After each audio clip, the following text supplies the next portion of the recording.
Ooga chaka, ooga, ooga, ooga chaka. I'll Ooga, Soifer. ooga, ooga chaka. I did you Ooga dirty chuka, by ooga not including chaka. you in the Ooga, 10K ooga, anniversary. ooga But I chaka. hope Ooga, this ooga, makes ooga up chaka. for it. Ooga, This ooga, cringy ooga little chaka. spectacle to Ooga, celebrate that ooga, Goro's ooga caught up on chaka. Dr. Stone, Ooga, and we're ooga, about to ooga do chaka. a big Ooga, review about ooga, all of it. So let's get ooga, into it. Ooga chaka, ooga. ooga, ooga, ooga chaka, ooga, ooga, ooga chaka, ooga, ooga, ooga chaka, ooga, ooga, ooga chaka, ooga, ooga, ooga chaka, ooga, ooga, ooga I chaka, can't ooga, stop ooga, this ooga chaka, feeling ooga, ooga, ooga chaka, deep ooga, ooga, inside of ooga chaka, me. ooga, ooga, ooga chaka, Girl, ooga, you ooga, just ooga don't chaka, ooga, realize ooga, ooga what you chaka, do to ooga, ooga, me ooga chaka, ooga, ooga, ooga when chaka, you hold ooga, me ooga, ooga in chaka, your ooga, arms so ooga, ooga tight. chaka, You let me ooga, ooga, know ooga chaka, ooga, everything's ooga, ooga alright. chaka, ooga, ooga, ooga chaka. I hooked on a feeling. Dun, dun, dun, dun, I am believing dun, dun, dun, dun. that you're in love Love with with Dr. Dr. Stone. Yeah.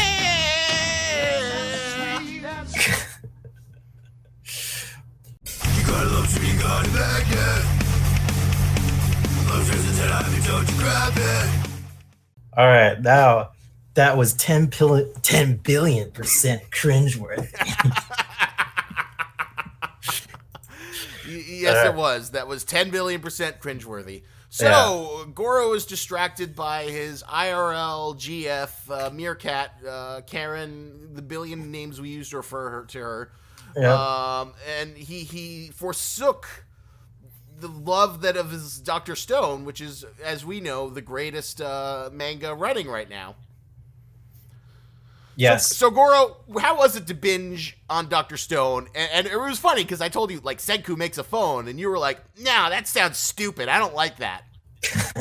It did sound stupid when you said it out. When you say it out loud, it sounds stupid. But like to actually see it, like the whole process, he doesn't like immediately make a cell phone. He's just building up slowly, slowly to it, and they accidentally discover more and more inventions. Yeah, I love that whole arc. I love the whole, like, building stuff. I love, like, when they have to go to the cave to get the tungsten. I love the, like, crafting of, like, the electrical wires and then making the super battery. It was such a Uh, fucking fun arc. Yeah, Because, like, yeah, it it really was. was And interesting. I loved the water wheel thing that and Chrome came up with it. It was like, Senku, look what I made. I made the water wheel. I'm like, whoa, Whoa, that's crafting actually power ship of 11 billion. We've got electricity. yeah. They could use gears. They made gears. They made light bulbs. They made vacuum tubes, whatever those are exactly. Apparently, they can help store electricity better with for batteries and Yeah, whatever. the battery was really cool with, like, the salt water and the freaking, like, little electricity in the salt water. Yeah, I mean, I forgot exactly how it worked, but it's just kind of like incredible how it was like slowly building up more and more. It just feels like it's like the invention equivalent of a shonen manga Yeah, of like a character getting like super powerful. that is, like, what makes Dr. Stone so special is that, like, because, like, it was funny, like, Super Eye Patch Wolf did a great video talking about the state of Shonen Jump, and he said he thought, like, the best series running was Dr. Stone, and it beat out Promise Neverland Oh, for him. I'm interested in Yeah, hearing what he has to say about you that. should definitely check out that video after we're done with this. Who knows? Maybe we'll watch it together. But we were the We were first. the first. We We were were on the the Dr. first Stone. Doctor Stoners. We were the first Dr. Stoners. We stuck with it through the dark times and into the good times. Yeah, we used cheat level hipster. We used cheat level hipster intuition to figure out Dr. Stone was cooler before anybody else Well, you did. know what the funniest thing now is that, like, now, like, we're validated in that, like, the Dr. Stone's getting an anime. Yeah, Yeah, we're anime completely valid. announcement. Woo! And I hope it gets really good animation treatment and not like with the shit they did with Bakuman. Yeah, that would be terrible if it's just, like, really, really cheap and, like, because, like, the manga has, like, Boichi does such a good job of, like, conveying the energy. It makes you, like, really super enthusiastic, like you want to go take a STEM course and, like, yeah, science, F yeah, science. Yeah, well, it's just cool with all the little factoids they throw in each part of the manga. Like, oh, I'll show you how to build this thing, Well, and uh, and it was funny. They made a little translator note at some point. It was just like, do not try this one at home. Japanese Clorox is not the same as American Clorox. You could actually die if you boil Clorox or something like that. So it's very, very dangerous. Do not try that at home.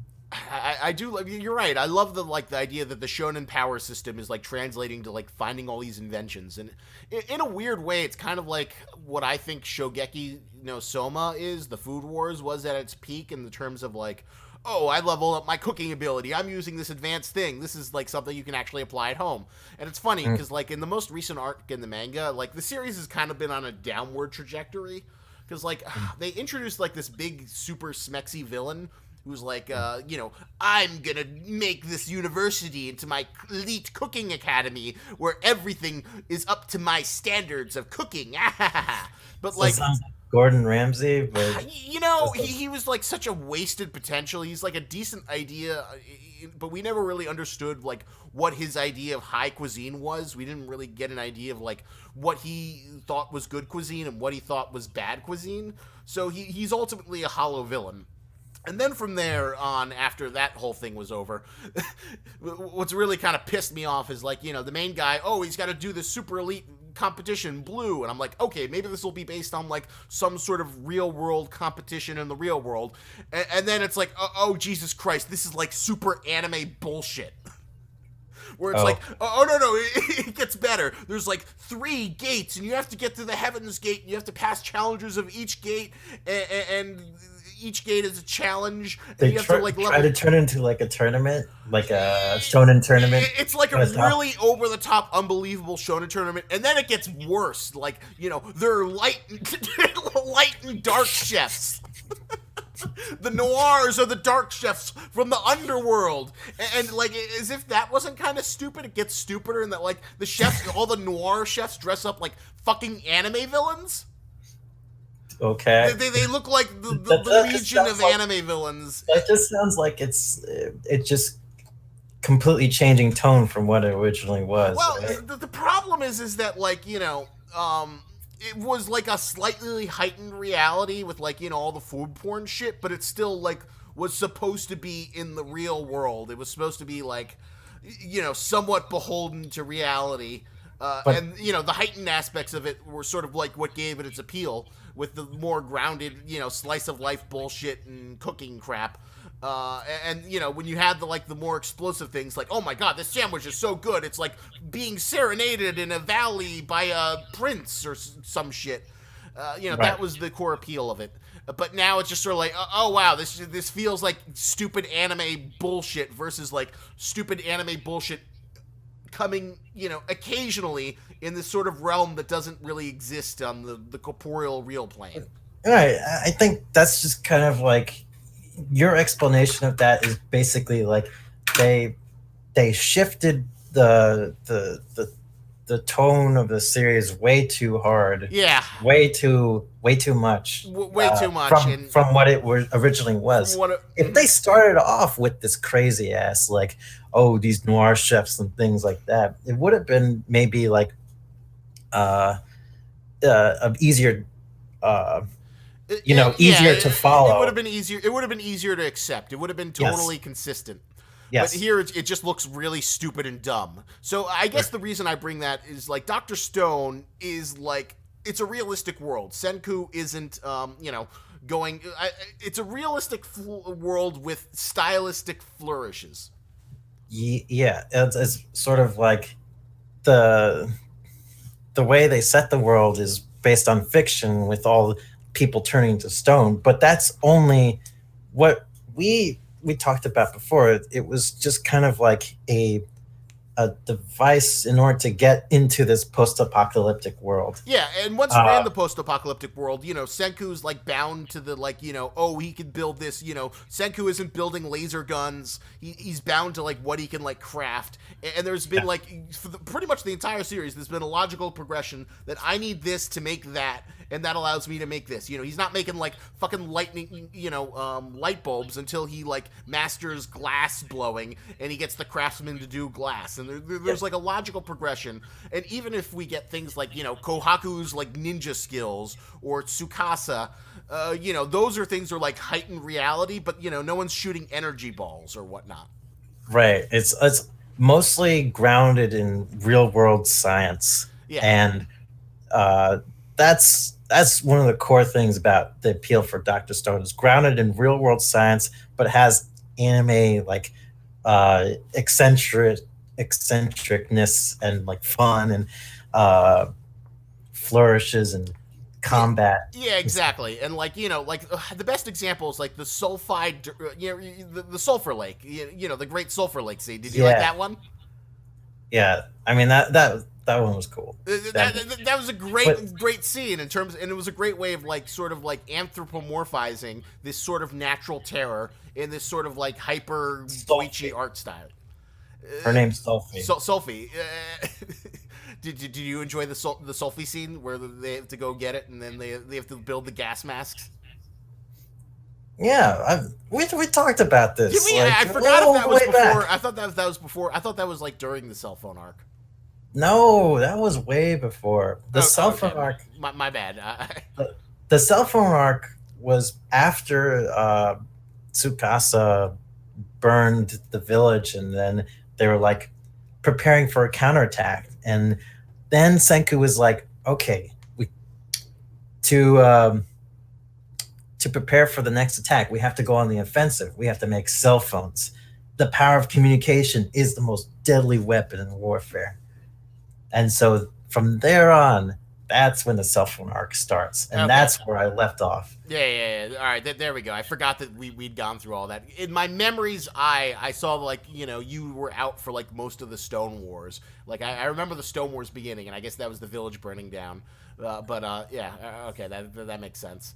But yeah, the cell phone arc is just freaking great. There's just like a lot of great moments. Like I like Magma's heel turn and how like he learns to respect Senku, and he becomes like he becomes likable in his own way.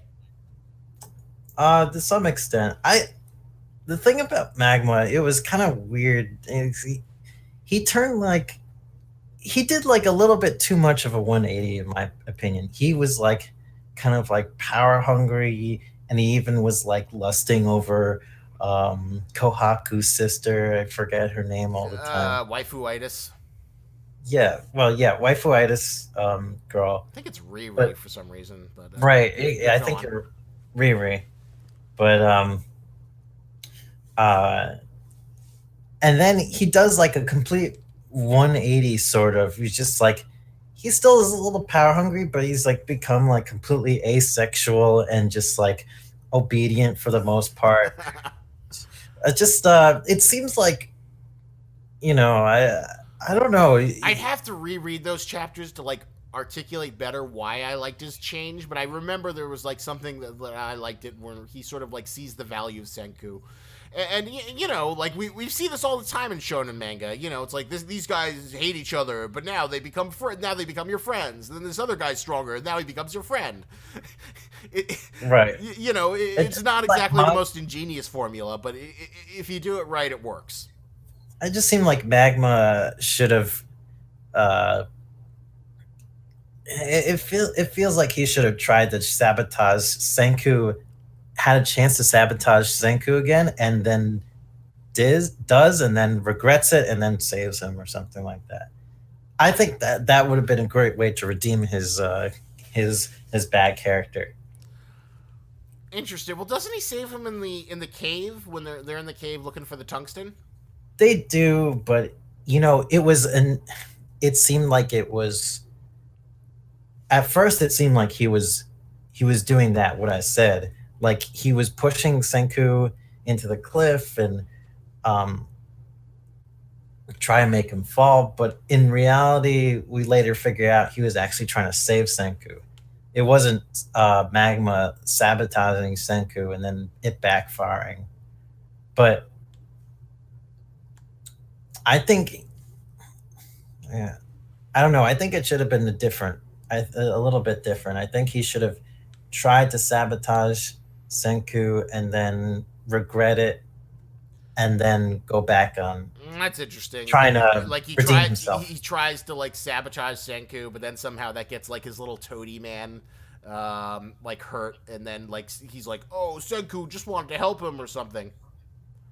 Right, something like that. Yeah, Well, and here's that another. would have been a great way to redeem Magma's character. Um, I'd have to reread those chapters, but like, what do you think about what came after with like the gymnast lady and the battle in the snow? Oh, that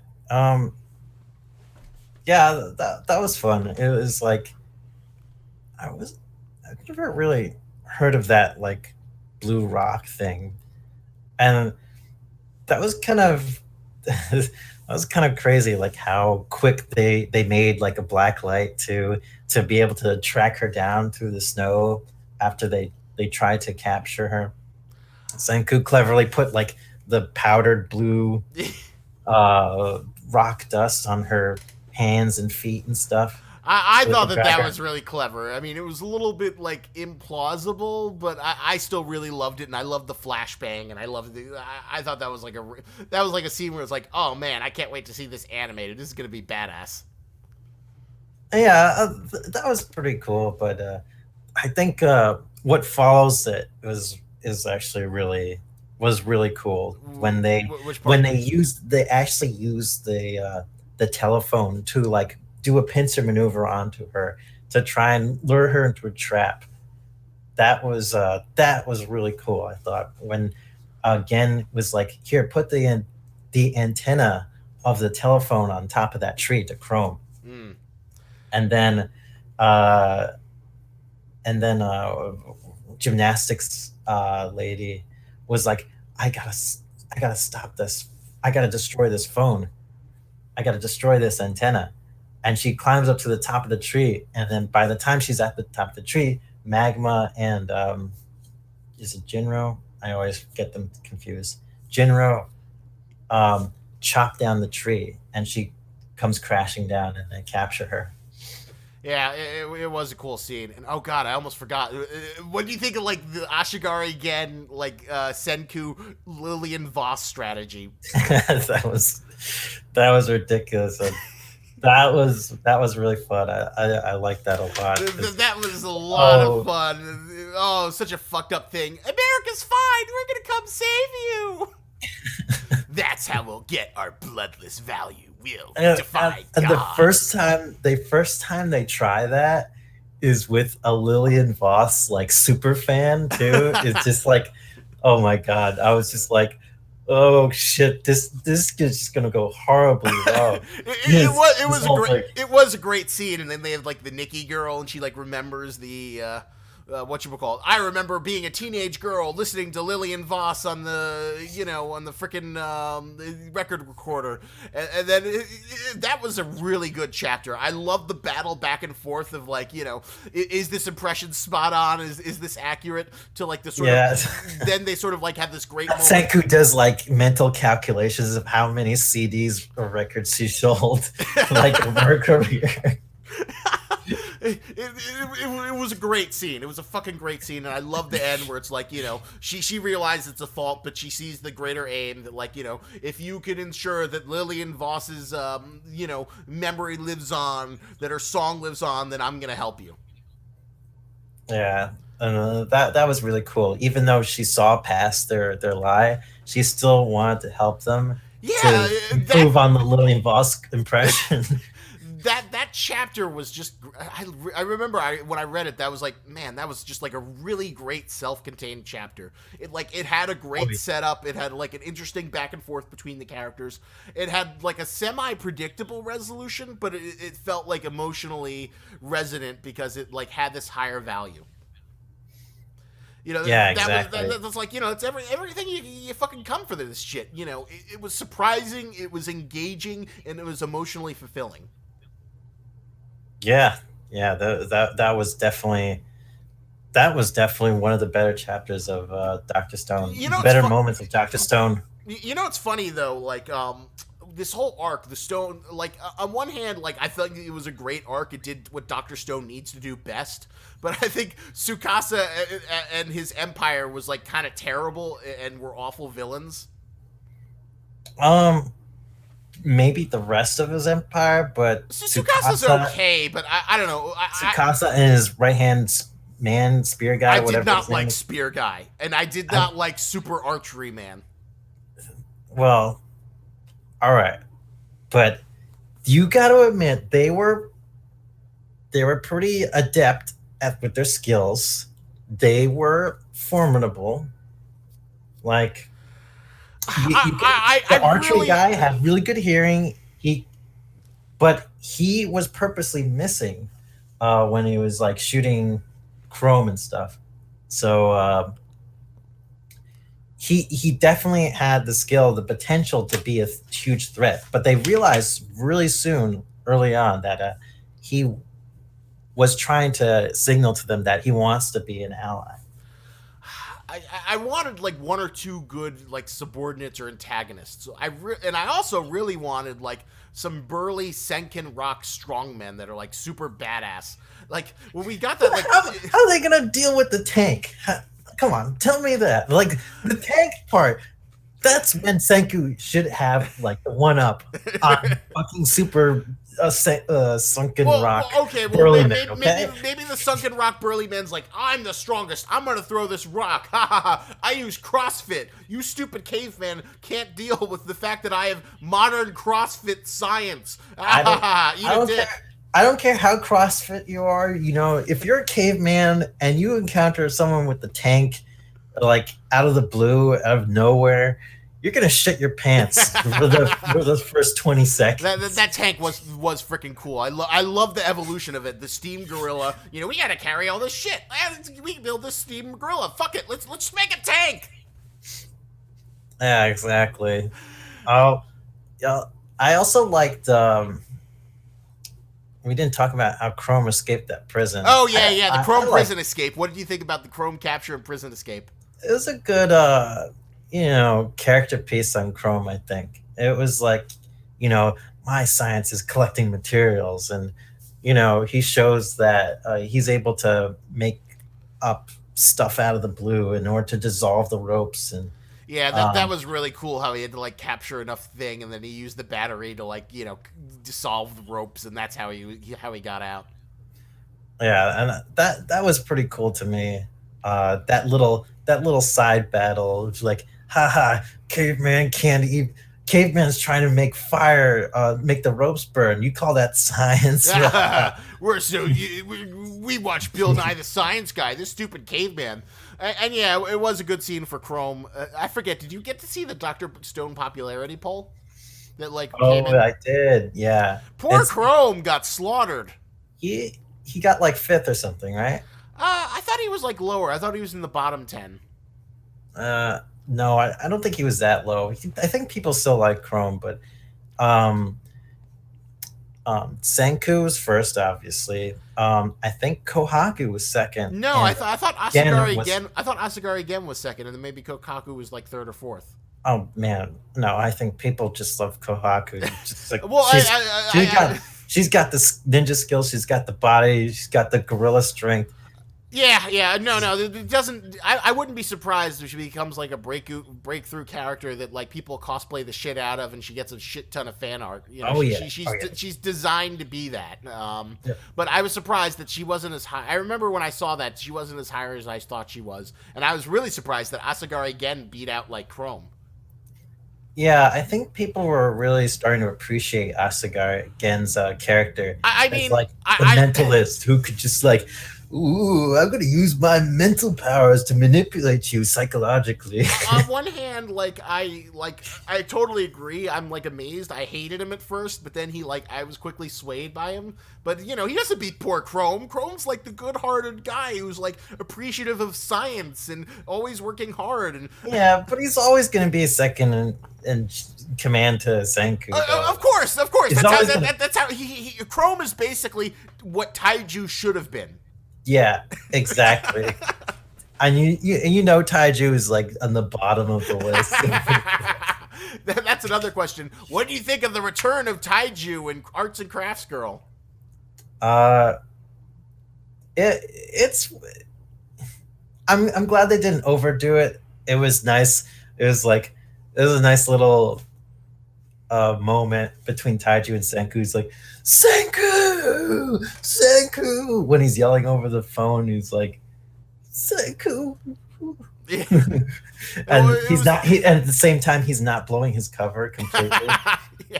Even though he's like, he could have probably blew the cover if you know, if he wasn't like, I mean, he's obviously not thinking, but I think they were just like dumb. He was just dumb lucky he didn't blow the cover of Senku in the telephone thing. Yeah, that is pretty. That he didn't like pull off a dumb idiot remark. Well, the interesting thing about the series does is that they do a good job of like, you know, making it be like this big reunion and like validating the characters' history with each other, but still like, you go over there, Taiju. Yeah, you're over there. You could just go off into your own little fucking corner. Chrome is like the better version of you. So you were a mistake. Yeah. Everything about you was a mistake. Not everything. He's just the hard labor. He's the manual labor. Yeah, which was a terrible idea because like originally he was the cheat level endurance. He was the original protagonist. Cheat level endurance. He's the perfect lab assistant. Well, one of them. He's like one of the top lab assistants. Well, here's another question, though. Speaking of Taiju's other time to shine, what did you think of the 20-second battle for the Cave of Miracle Water? Yeah, that was pretty cool. When they shot the tank and they had to capture the cave within 20 seconds, and then, you know, all shit hit the fan when Spear Guy and Tsukasa came, and they're like, everyone surround them. Well, I was really pleased with how that looked. I love the 20-second one chapter thing, and I love the little sound cannon that, like, you know, Magma deploys, where they have the yeah, the sound cannon. They use the sound bomb in the cannon, the sound cannon, to like shock all the all the Tsukasa dudes, all the Tsukasa primate men.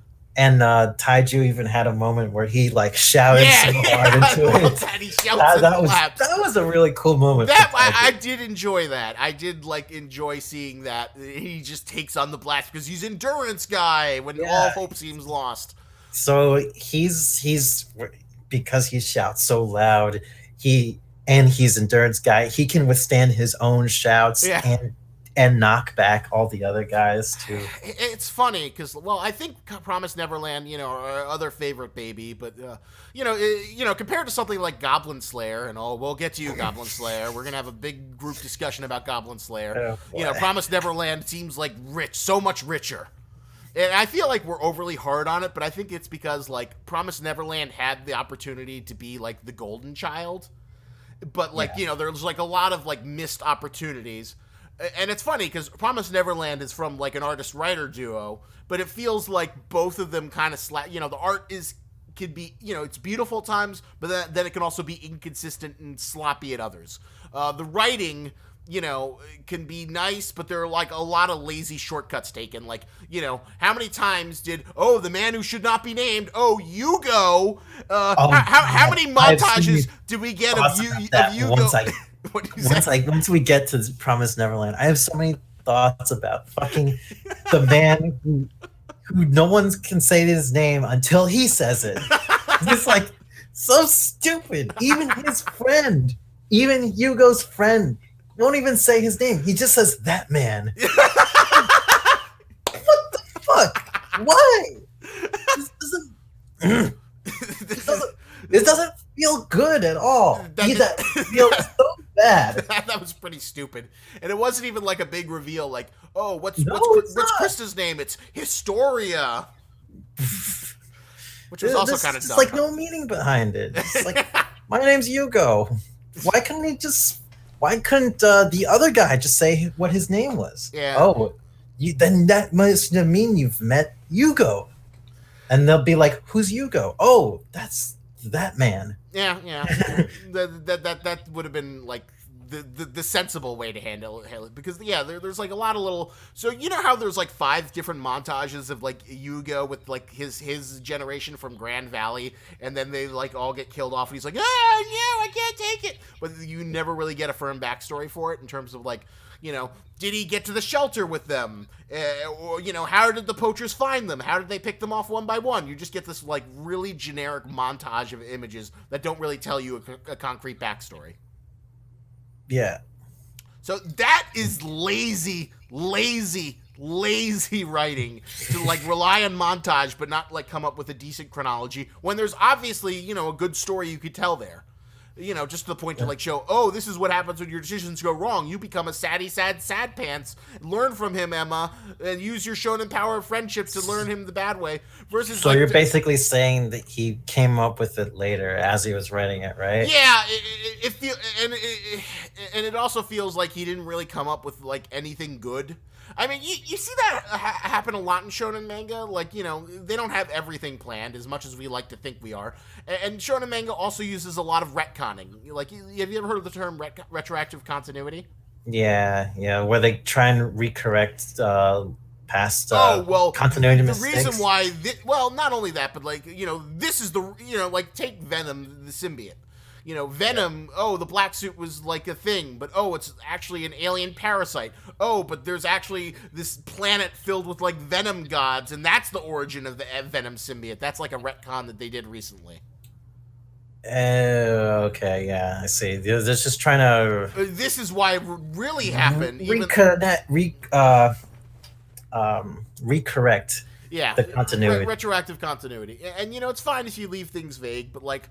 The action beats of Dr. Stone have just been much more consistent. Everything's been consistent. The art has been more consistent, more fun. The like actual like shonen story and action beats have been a lot better thought out.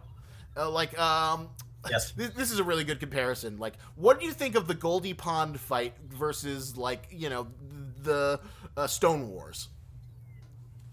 Stone Wars was 10 times better. Just. No question about it. Just like 90%, it was just like kids shooting demons, and like there's like 1 or 2 like, we're gonna electrocute him. There's like 1 or 2 like good beats, but like the demons don't do anything clever. Lewis, who's like the big badass, he just like, I'm really strong. I'm gonna charge at you. Yeah, I guess. But I feel like we should save most of the Promised Neverland discussion for later. Because, it's still enjoyable, but it just goes to show, like, it feels like Dr. Stone, like, the artist-writer duo is, like, fully connected. They're each supporting each other's strengths and, like, building upon each other, while it feels like the Promised Neverland duo are just kind of, like, tripping over each other. And, it's like the really smart kid who came to class, but he didn't do his homework. Yeah. It's like... it's now become like a watered down version of what Promised Neverland was. Yeah, it's definitely not as tight. There's something in the most recent arc that I like a lot that I'm really curious to discuss with you, but we'll get to that when you get to that. All right. And I'm very curious. I want to see if I can force Zavul to read it so we can all discuss it, and I'm looking forward to it. But anyway, back to Dr. Stone. And like, the reason why we got into this digression is just like all the story of the fighting beats, even if like the villains weren't great, were like fun and engaging. They all had like little suspenseful moments where like it looked like things could go wrong, but and they all had like these clever solutions that didn't quite feel obvious, but you're like, oh, that's so cute. Because, like, from a fundamental thing about, like, you could say all this shit is the same. It's all stupid bullshit, right?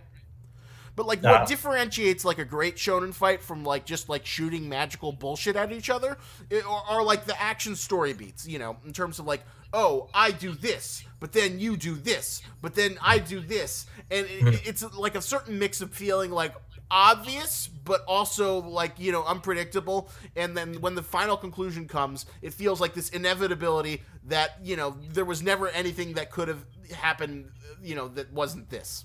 Oh man, that when you say it like that reminds me of how Tsukasa and Senku teamed up against the spear guy, like exactly what you're talking about there. Yeah, Like when Senku's like foretells him like, uh, I can kill you with just one finger, and that finger is just like has electricity coursing through it, and that's gonna be that's the final move that yeah, exactly. Like that's that's why like that fight scene is a little bullshit because of Primate Guy getting stabbed in his lung, and then he's like, I can still fight. That like makes the that's like that's like One Piece logic in a way. it tears the reality a little bit, but it doesn't break it entirely. But you're right. You don't care because the fight beats are like so well choreographed between them like teaming up, and then like Senku saying, "I can beat you with one finger." Then he gets stabbed. Then it's revealed because he had electricity armor, to use the power of his shocked taser finger. All right. Oh, I think we should go back though before the electricity, because I want to do it like almost in order, because like there's like so many things. That is true. We are jumping all over the map, but like that's a great example of like a fight that is predictable, but engaging. And then when you get to the conclusion, all of the details laid out feels like that was the only thing that could happen, and it feels completely well earned. The beats are well, and it's a very fine line between like when the action beats, what's a good action beat and what's a bad action beat, and like that's one reason why I never really liked the combat in Harry Potter. Because the wizarding duels, the rules aren't really defined. They just like shoot spells, and like it's like Avara Kedavra, that's the killing curse. Oh, okay, then if that's the killing curse, why would you use anything else? Are there any limitations to the killing curse? Like do you run out of mana if you use it 3 times? The only repercussion of the killing curse is like, oh, it's forbidden, and oh, if you kill someone, you'll tear a part of your soul and become less of a nice person. Okay. Well, anyway, go back to what you were gonna say. It reminds me of Black Clover, stupid Black Clover magic. It's like, I'm gonna use my wind tornado. Well, how do you use that? I don't know. I just made it. I'm really powerful at magic. Yeah, that's why the Black Clover combat isn't quite as satisfying. Yeah. So anyway, so what were you gonna go say? So back to the Cave of Miracles fight. When Chrome got sulfuric acid from the tank cannon shot to help make nitroglycerin, I think. Yeah. The nitroglycerin airplanes were fucking great. That was such a great moment. It's like, and then they like flew this like paper airplane, and all the stone men were like just like gazing up at it. It was like, paper airplane in the caveman era? Like, what the fuck is going on? it's like and then it's just like slowly starting to drift and hit a tree, and then a huge ass explosion. And at that point, like, most of the stone men surrender, and they're like, wait, Tsukasa and what's his name can dodge those airplanes pretty easily, and then bow and arrow guy's like, oh yeah, wait, what's his name again? Bow and arrow guy? Ukio or something? I want to say it's Ukio. Ikio. Something with a U or an O. Yeah, I forget. Uko, maybe. I don't remember, but I was surprised he was like still alive after getting like stabbed by I forget who, but he was like brutally wounded, and he has the nitroglycerin on his arrows. Like, I don't think I will miss.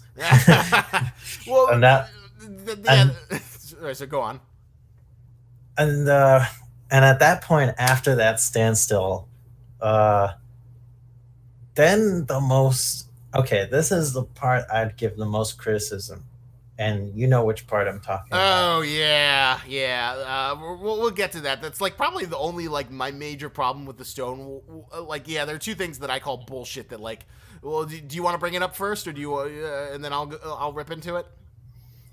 Yeah. So Tsukasa apparently, while they're at the standstill with this nitroglycerin, at the very end, there's just like no build up to this whatsoever. It just comes out right out of the blue. It was just like, wait a minute. If we really think about Tsukasa's past, like what was the reason why he was making all this money? It's not really in his personality to want fame and fortune. He was like raising money for, oh, that's right, a little sister who had a tumor and Well, okay, we just talked about retcon, and that's what we call a retcon. Like that was just completely pulled out of their asses. Like, it would have been great if there was a little bit of a subtle hint of that earlier on in like the story where they're like, wait a minute, Tsukasa, why does Tsukasa hold on to that pendant, or I don't know, something that might have survived the Stone Age or something like that. I don't fucking know. But it would have been nice to have a little bit of subtle hint, like even back when they captured Chrome, like something like that, just to give a little bit of foreshadowing to Tsukasa having a slight weakness towards his little sister who's brain dead. And yeah, and then Senku's like, oh, I have the revival formula and I can just revive her. Well, I think we can revive that's two things. I agree with you. It was a lazy backstory that wasn't like foreshadowed, and it was like the cheapest way. Like, oh, this is how we're gonna make him a good guy. And I also call bullshit that the revival formula somehow like cures brain dead fuckingness. That to me, like, I call bullshit on that. I hate the idea that the petrification is like this fucking cure-all. And I also call bullshit that you can revive people whose like fucking stones were shattered. Okay, now that's something I disagree with you on, because when Senku had his spine shattered, but like Tsukasa, the whole point of that was like he had this one little fragment that like that wasn't unpetrified, and the idea was like the force of the petrification would somehow make his spine go back into place. Yeah, well, it is called the revival formula. But like, it only works when you're like fully encased with stone. Logic is that it's consistent logic, based on that, and based on how Taiju originally revived Senku, when we believed Senku just like died from Tsukasa. Of course, he wasn't going to die right then and there, but that would have been well, probably not as good of a series afterwards if Senku just died. Oh god, yeah, it would have been awful. Yeah, I even thought about like, oh, imagine if the series just kept on going after Tsukasa killed Senku and Senku wasn't ever brought back. There wouldn't be a story. It would just be like Taiju wandering around and like with his fucking girlfriend and like being like, I don't know if I could confess my love, but I really want to have sex with her. But I don't know if I could confess my love. Yeah, but maybe I don't know where the story would go from there at all. This would be like maybe there's some people that Tsukasa resurrects that would be like another rebellious scientist by accident. That would have been so lame. I'm Senku's brother. I also like science. Senku only went to 10 billion%. I like 20. I'm super cheat level sciencer. No, 10 billion isn't enough. I'm 10 trillion% sure. Oh, his laugh would be Actually, Goro, you got to do your Senku voice to like commemorate and audition for the voice of American Dr. Stone. Oh, I wish I could. I wish I knew how to do it. Oh, come on! What? How do I wish I knew how to audition. Oh, yeah. But no, I just want to hear it for. I thought you like forgot how to do it. Oh no. I can kill you with just this little pinky. Just with this little finger of science.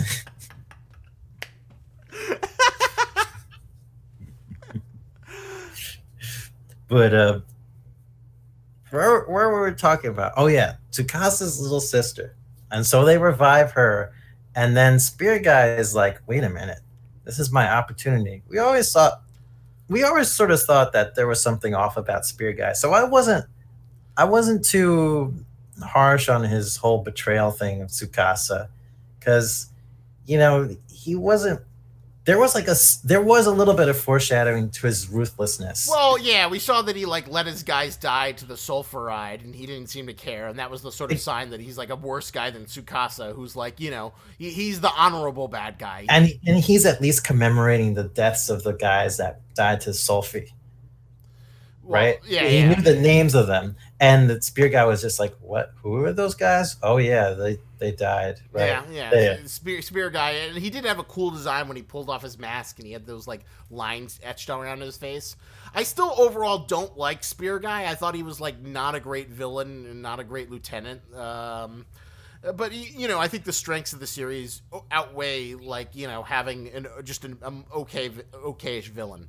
But yeah, it was foreshadowed in terms of him betraying, and then ever since the beginning, we knew Tsukasa was gonna have a heel turn when he said like, I think under different circumstances we could have been best friends. Oh yeah, yeah. Um, it was interesting. The I mean, the villains in the series, like, they seem like they're just like super anime, like strong and super fighting capable. It like in a maybe not too generic way, but somewhat generic. But like I feel like the villains didn't even need to be that interesting in this series. Like they don't need to be like super interesting because that I feel like that might detract away from what's really interesting about the manga. That is science. True. It's the science. The science is the star. Building stuff. It's funny in the little blurbs when they describe it. They say like Dr. Stone, the ultimate crafting adventure. Like Minecraft adventure. Exactly like the Shonen Jump is like, hey, we can sell this. It's like Minecraft. It's the science Minecraft adventure. You like crafting and building in Fortnite? Well, fucking Dr. Stone has that in spades. Yeah, exactly. So and yeah, I feel like I if agree. the villains were like even more interesting than they are right now, it could probably detract from the rest of the series a bit. Yeah, I agree. Possibly. Which is why I'm not too hard about the villains aren't that great, and I don't mind. They're just physical obstacles, and like pretty much Senku just keeps building shit for 400 chapters, and I'm happy. Yeah, and then after Spear Guy betrayed Tsukasa, he gets punctured in the lung. Kind of like when Crocodile punctures Luffy's chest, and Tsukasa and Luffy are still both alive after that. I did like the team up fight, and then the science finger was great. Yes, that team up fight was really good. That felt like a Naruto Sasuke team up kind of thing. Yeah. Or like famously in Dragon Ball Super in the final fight, it goes like pretty much how you'd expect, but they have this one really cool scene where they have like Goku and Frieza. After the whole time of Frieza being like Frieza, it's like, I hate you, Saiyan Monkey. I'll never work with you. Fuck you, Saiyan Monkey. You're a piece of shit. Oh, Saiyan Monkey. Oh, you need my help? And then the final scene where it's like the fate of the existence is on the line. Frieza and like Goku have like this like minute long, really cool animation where they're like fighting the big Jiren guy, and it's like, and like I never watched that part. Even if you're like, even like partially engaged with Dragon Ball, you can sort of feel like, oh wow, this is a big moment. This is pretty cool. And in the Dr. Stone, we get that version of like the Tsukasa and Senku joining forces, and it was like a fun like yeah, the band's back together kind of moment. Yeah, and that was definitely fun because it's been a long time since we saw Tsukasa and Senku like working together. So it definitely felt earned. something. And one thing I really did like was like the revelation that like Senku basically returned the favor and killed Tsukasa. Because like I thought it was Oh gonna be. yeah, I thought at first I was like, what the fuck is this bullshit? Are you actually gonna like have cryogenic freezing in the fucking caveman era? Fuck you. Please don't let this be true. Please don't let this be true. Don't fucking ruin it. You're gonna like ruin the whole series, and then they show his like frozen body, and it's like, oh, you're basically freezing him so he doesn't decay.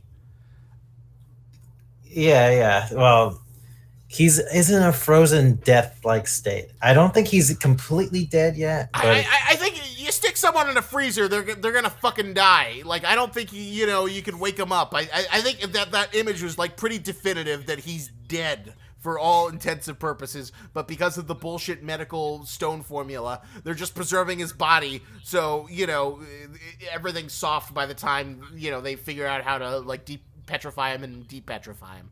oh, you think he actually died? I think he died. I thought it was just like frozen death, like kind of like cryogenics, like what Yeah, you but say. like, let's say they take him out. He's not going to be alive, or at least that's the implication I got. I didn't get that implication yet, but I mean, It looked like pretty. That was my interpretation of that scene because I think like the idea of like being able to like freeze, and they were like, "I'm going to kill you," and for all intents and purposes, he looks like he's dead. I thought that was just being kind of dramatic, a dramatic way of saying like I'm gonna cryogenically freeze you. Yeah, but like we know that we don't even have cryogenic freezing. Yeah, but it's happened in sci-fi movies. But like Senku, the technology of Doctor Stone is like whatever we have in modern day, right? Because like the pilot chapter started when the series started in 2017, and Senku, like despite all the sci-fi art, he's still just building like modern shit. He isn't like beyond anything beyond that. We haven't seen Senku like build a rail gun or like fucking anti-gravity devices. Not yet, Shut the but that's when we know the series will jump the shark if like we find that the petrification ray has like these stones that like give you magical powers, and then Senku figures out how to use the stones, and they're basically like supernatural shit. yeah, that might drop the series in quality for me because the whole tone of the series is like, for me, it's grounded in reality, real science, and if it's too far off from being real science, then at that point for me, it's gonna be a little bit of a stretch to accept it. Yeah, I completely agree. And like it's like one thing I'll say to the Promised Neverland's credit is that the kids still don't have superpowers. Yes, thank God. Thank God. They have super guns, super weapons, but not superpowers. Not superpowers. They just have rifles and shit, and some steampunk guns. But they don't have. Thankfully, they don't have fucking gun. They don't have superpowers. Yeah.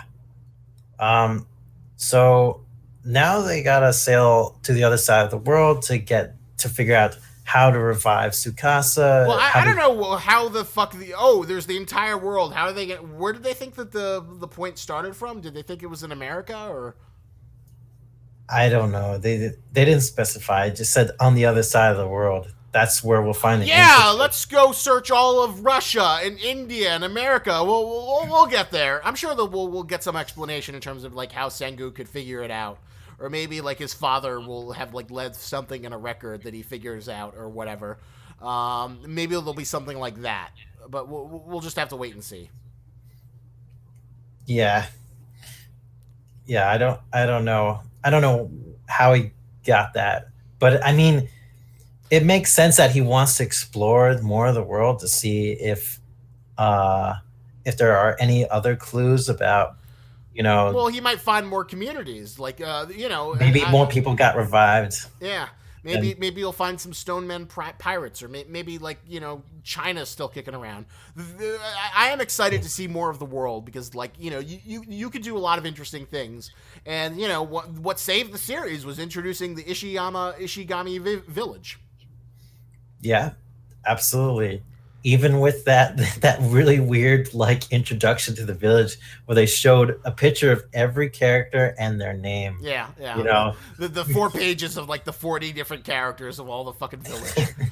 I was like, Um, wow, why did you do that? It's like maybe the writer was just like so impressed by you know, the the artist like doing that kind of like individual like headshot of each of them with their names underneath and in the concept art, that he was like, oh, I'm gonna put this in the manga.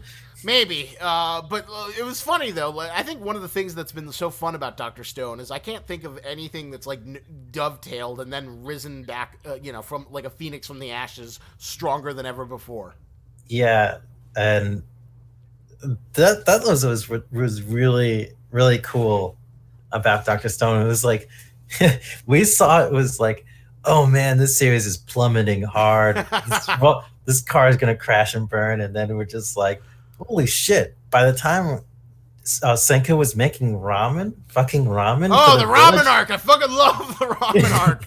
That was like the best of Doctor Stone and Shogeki no Soma combined together in like a really fun thing. that was like, holy shit, this series is gonna be fucking awesome. This is gonna be so much fucking fun to read. And I was so happy that it just like didn't drive itself into the ground. It just like kept on going. It's just like Just like still the crafting adventure. All we need to do is see. And like, well, here's another question: what do you think of the police guy? it's just kind of generic, I liked the his generic secondary magma I liked his antagonist. character design though. I mean, you're right. He's not that great of a character, but like I liked his character design. How he had like he The had like stone across the stone eye. across the eye and a stone on his like shoulder, and he had the tonfa weapon. They I, actually did a little gag, or his eye actually popped out of the stone when he saw Senku's drawings for the ship. So I, now his character designs permanently doesn't have that stone in his face anymore. that's almost as great as like the Luffy growing his teeth back gag after he lost them in the Sanji fight. I I don't remember that. Remember in like Whole Cake Island of One Piece where like Luffy like fights Sanji and Sanji kicks his teeth out, and then Luffy goes for like several chapters where he's got the teeth missing, and then he gets to drink milk, and then suddenly he grows his teeth. I forgot about that. That was so long ago. Holy But crap. yeah, I did love the little drawing competition and the stupid like police guys like, haha, look at this is so awesome, and then Senku like has this like drawing for a fucking galleon. Oh yeah, yeah, yeah. Well, And Magnus' drawing was pretty impressive too, even though he was just using another villager to draw it for him. yeah, a canoe. You know what'll be really cool though, if Boichi's smart, or not Boichi, but iShield 21 guy's really smart. If he But has like a little mini pirate arc when they're traveling. yeah, but how would there be stone pirates? I Like, don't know. Maybe like there's another civilization that woke up through miracle water. Maybe there's like some group that like somehow survived the petrification. But I want a pirate adventure. well, I mean, Or it better would be yet, kind of fun, I but want a I want it grounded. to be believable. I want a grounded Doctor Stone pirate adventure versus like the One Piece crazy bullshit whatever Oda throws pirate adventure. Imagine if Doctor Stone used knock upstream in order to get to Sky Island. But like I That's think, where the secret of the stone revival formula is. well, They have to speak in NL. or how about like maybe there's like a super because like there's so many animals, there's like a giant evil blue whale or a sperm whale that like tries to attack their ship, or maybe there's like a shark, or like a really big great white shark or something. Yeah, I can see that. That could be a thing. It's true. That'd be cool. That'd be cool. I wouldn't mind that. I'm wondering what kind of challenges they could face in the ocean besides like bad weather, Well, maybe navigation, a wildlife. whale. Bad weather's probably the most one. Yeah, it'll be interesting to see what they come up with. 'Cause they are sailing like across the world. So imagine somewhere maybe like Imagine what? maybe I don't think it would take like a chapter to resolve sailing across the world. Now, I think obviously, that's at least like five chapters, at the least, and at least 7 to 8 chapters at most. That's a whole adventure, and the whole point is that they go on adventure and do shit. yeah, maybe they'll like stop by an island and then have to recalibrate their coordinates or Oh something God, like though, that. you know what I would, that stupid Screw Attack Death Battle show. Yeah, what about it? I was just thinking a really funny death battle will be between Senku and you ever I forget if you've read or watched Walking Dead long enough to see you. Have you ever met Eugene? Oh, the redneck scientist guy, but Yeah, I don't know that much about him, the honest. redneck scientist guy who claims to be a government. Then he's just like a high school teacher. Then he kind of redeems himself by like building bullets and doing science Senku science shit. No, I don't. I didn't get that far with his character, but He's kind of that sounds similar. funny. He's basically like redneck Senku, like Senku with a mullet. You'd be like, coo, coo, coo, coo. Coo, coo, coo, coo, coo. I have the power of science. I am working at a 12th grade level. I am able to use the power of propulsion to use my engineering skills to ensure this. It's funny, and he's more grounded in the comic, while the show plays up his like sort of awkward autistic aspects, Oh, okay. where he's kind of like this coward guy. He's a little bit more jokey. I see. But I'd like to see that. I'd like to see a crafting death battle between Senku and Eugene.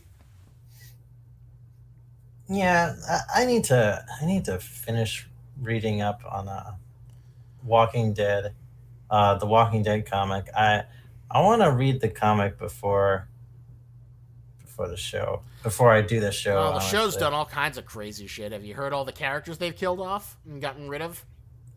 I know. Spoiler alert. Spoiler alert! You ready? You ready for some spoilers? I know Glenn is dead Well, from. that's to be expected. That follows the line of the comic. But the big one. You want me to tell you the two big ones? Oh yeah, what's his name? The main character is probably killed off now. Yeah. Well, they got rid of Rick because the actor wanted to do other things, and they killed off Right. Carl. Oh yeah, that I figured because me and Meerkat watched the season premiere at Oh yeah, Comic near Con. Comic Con.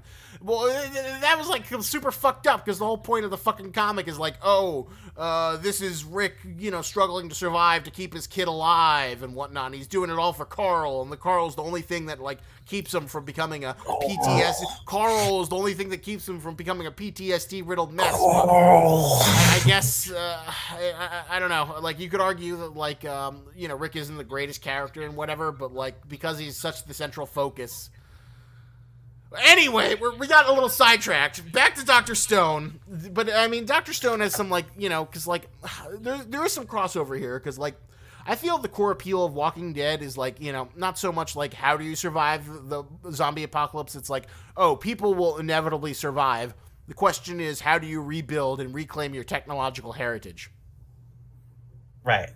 So there is I think like the later storylines, they address this to a certain degree in terms of like how do you rebuild, how do you reclaim your technological heritage, and it does become like Dr. Stone like. But then of course, Robert Kirkman goes back to his like well-worn stuff of like, oh, there's a super herd of zombies. Oh, there's an evil community. Uh-oh, looks like the community's going to get destroyed by either the evil people or the super zombies, and they might have to be rebuilt. Uh-oh. There's like 3 storylines in The Walking Dead. Hey, we found a safe place. This is great. Uh-oh, zombies and or evil people are going to destroy our home and safe place. Let's go find a new one. Rinse and repeat. Yeah. And there was Yeah. one storyline I really liked where it was like, oh, this is a clash between civilizations, but then it just became another, oh no, there are a lot of zombies coming at the place. Uh-oh, how are they going to get back the place? Uh-oh, they banded together to kill them all. Yay! But they got to rebuild. Okay.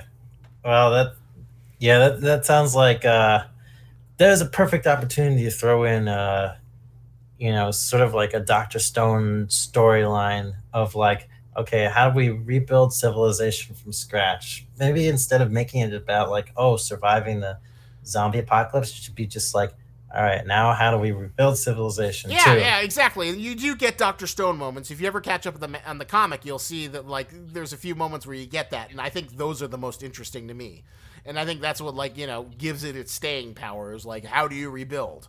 And I think you can actually make that engaging. And Dr. Stone shows how you can do it in a fun context versus the Dark and Walking Dead's dead and depressing context. All right, because there's only so much you can do with like slow moving zombies. Like, oh, you can just make a mass herd of them, and then what else have you got? Unless you That's want it, to man. power up the zombies to be like an ultra hulking zombie or an elephant zombie or some Yeah, shit like that. yeah. But There's not much you can do with zombie combat. at some point, humankind, like, if they get together, a civilization together, like they can overcome a zombie plague. They can out survive a zombie plague, I believe. Well, that was the whole point of World War Z. That despite how insurmountable zombies are, once you get to the brass tacks of not being overwhelmed and understanding that this isn't a war of attrition, you know what the rules are. They become much more easier to deal with. Exactly. And so once everyone is on board with cooperating to deal with this war of attrition and past the survival point, then at that point they can think about, all right, now let's get to the part where we rebuild civilization. I feel like in a way Dr. Stone kind of like almost completely skims over the survival aspect of it and just focuses mainly on the rebuilding parts of the civilization. Well, you could say the survival aspects was that was like the first 5 chapters, but once they got to the Ishigami village and there's like this self-sustaining community that has access to like food and water, Yeah. then the survival aspect is gone, and then we can focus on greater civilization. And most of them, generally, I'd say that was like the better choice. It was like it's fun to have people who don't know the benefits of it, so they're like, "Holy shit, ramen! It's great!" And Senku tasted it, and he's like, "Wow, this ramen is the worst ramen I've ever had." But to these people who only know hunting and gathering, it's amazing. Right. Oh God, I almost forgot the cotton candy scene. So yeah, but they made cotton candy. That was great. That was how they do the. That's how they did the gold wiring. And I loved that so much. They get the little sugar crystals and they put it in and then they spin it out, and that's how he kind of shows Acrobat Lady that, oh, we're not such bad people, we'll give you cotton candy. And then she gives a weird little porny O face that kind of goes over the line but not quite. Right. Yeah, I remember But that. I loved that cotton candy. I thought that was so sweet and fun. Yeah, it was okay. Fuck you. That wasn't the highlight of my Dr. Stone experience. Screw you. Cotton candy was fun. I like that. When Senku got the paper tank, that was really cool. When he got the shield to block Jinro's attack, and this Jinro's spear broke apart. Like, that scene was really cool for me.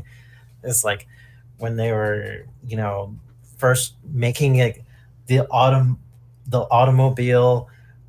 with the stove and everything. I was just like, holy shit, they're actually making a moving vehicle in Dr. Stone. It's like those moments right there. But I miss so of everything. How would you rate these? Unless you don't. Well, we're not going to do individual arcs. It's too tedious to go through the 40+ chapters we've avoided of Dr. Stone. I think what we're going to do is we're going to give arc 2, since arc 2 is over, what would you rate Arc 2, the Stone Wars? I've read. What do you say? So everything. Hello? I'm fine. Hear You're the me? one who's like, spurging out.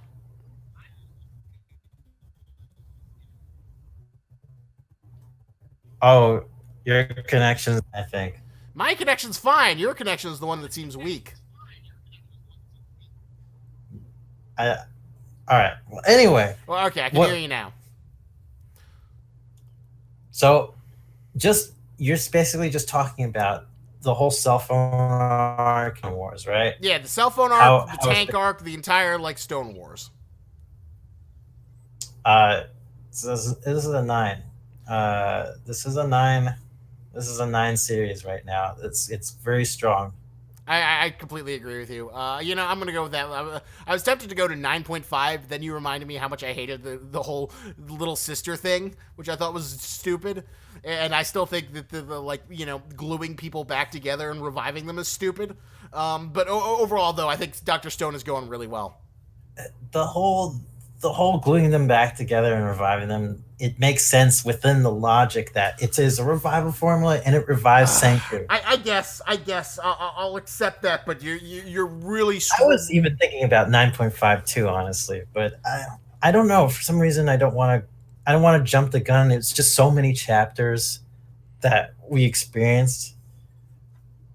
There were some slow moments too, just like maybe mining the rocks in the cave. Yeah, that wasn't like the best moment.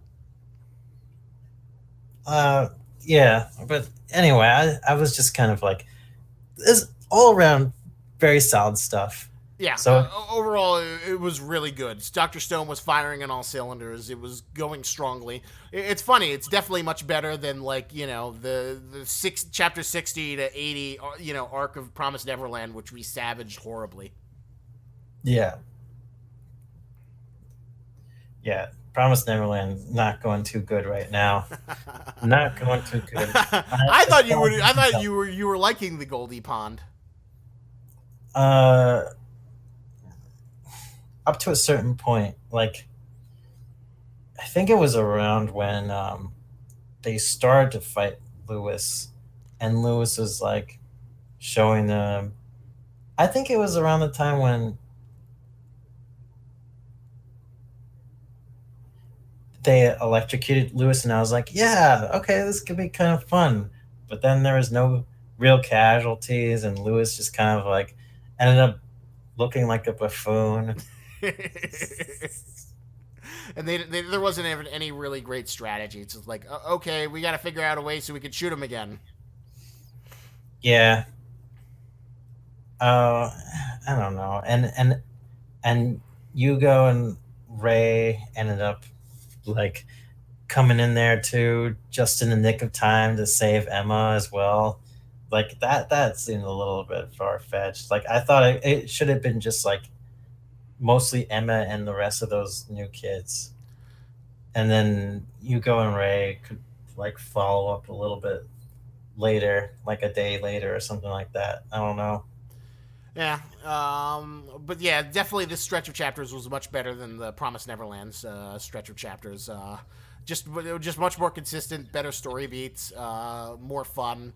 Um, did you like the sexy reporter character? Yeah, she was a pretty sexy reporter. It was funny. That was like a pure sunken rock Boichi being Boichi kind of character. Yeah, yeah. Senku's like, can you find me a cheat level captain to revive? And she's like, no problem. Yeah, and she's got like the sexiest pose, the boobs hanging out. Yeah. She's not the best, but I do like it when Boichi does like facial fractures and tries not to make them sex pots. I think some of those are kind of cute. Yeah. But whatchamacallit, good stuff, Dr. Stone. You are the king. We love you, Dr. Stone. Crafting Adventure. We'll see. Who knows? Maybe I'll try and see if we can figure out to do weekly reviews. And now that Hunter x Hunter is gone.